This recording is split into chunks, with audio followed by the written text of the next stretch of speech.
Assalamualaikum warahmatullahi wabarakatuh. Pendengar YouTube yang semoga dirahmati oleh Allah Subhanahu wa taala.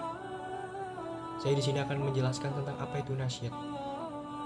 Nasyid diperkirakan sudah ada sejak zaman Nabi Muhammad sallallahu alaihi wasallam. Misalnya pada syair Thala al-badru alaina, yang artinya telah muncul rembulan di tengah kami. Syair tersebut kini biasanya dinyanyikan oleh tim qasidah atau majelis taklim. Sedangkan pada zaman dahulu, syair tersebut dinyanyikan oleh kaum muslimin ketika menyambut kedatangan Rasulullah Shallallahu Alaihi Wasallam ketika pertama kali hijrah ke Madinah. Nasyid kemudian berkembang seiring dengan situasi dan kondisi saat itu. Misalnya nasyid di Timur Tengah yang banyak menggunakan pesan jihad maupun perlawanan terhadap imperialisme Israel. Ini lebih banyak dipengaruhi oleh situasi politik yang ada. Pengertian nasyid. Nasyid merupakan senandung yang biasanya bercorak Islam dan mengandung kata-kata nasihat, kisah para nabi, memuji Allah, dan yang berkaitan dengan Islam lainnya. Kemudian sejarah masuknya nasyid ke Indonesia. Pada awalnya, nasyid itu didatangkan dari Malaysia sebenarnya, ketika tahun 80-an atau 90-an. Saat itu di Malaysia terkenal kelompok nasyid seperti The Zikir atau Nada Murni yang berafiliasi dengan Majelis Taklim Negeri Jiran. Kemudian Indonesia terpengaruh dan muncul beberapa tim nasyid di Indonesia dan akhirnya menyebar luas nasyid dengan berbahasa Indonesia. Tidak hanya tema syahid dan jihad. Di Indonesia, nasyid dapat disaksikan dalam banyak style atau banyak gaya penyampaian.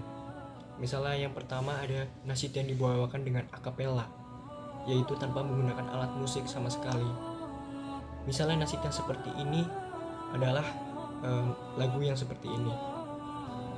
Ingat 5 perkara sebelum 5 perkara, sehat sebelum sakit, muda sebelum tua, kaya sebelum miskin, lapar sebelum sempit.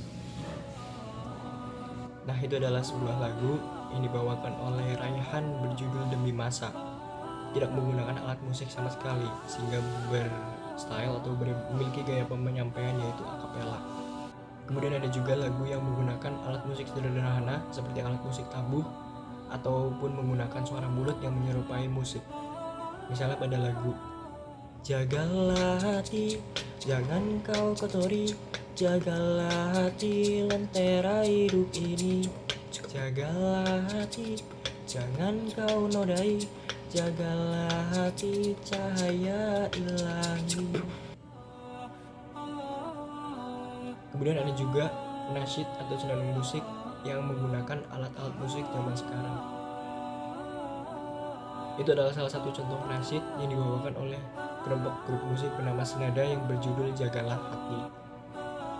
Kemudian ada juga yang terakhir, yaitu nasyid yang menggunakan alat musik, misalnya pada lagu-lagu Haddad Alwi atau lagunya Bimbo yang seperti ini.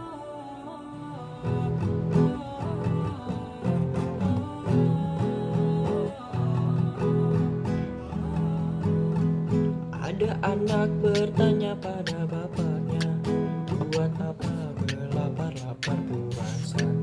Ada anak bertanya pada bapaknya, ada rusawi apa gunanya?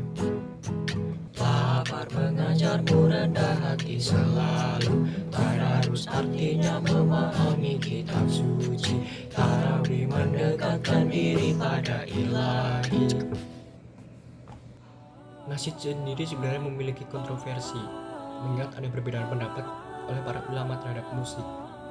Namun para mujid mengambil pendapat yang kemudian diterapkan hingga saat ini, yaitu nasyid harus dinyanyikan sesuai dengan kaidah Islam.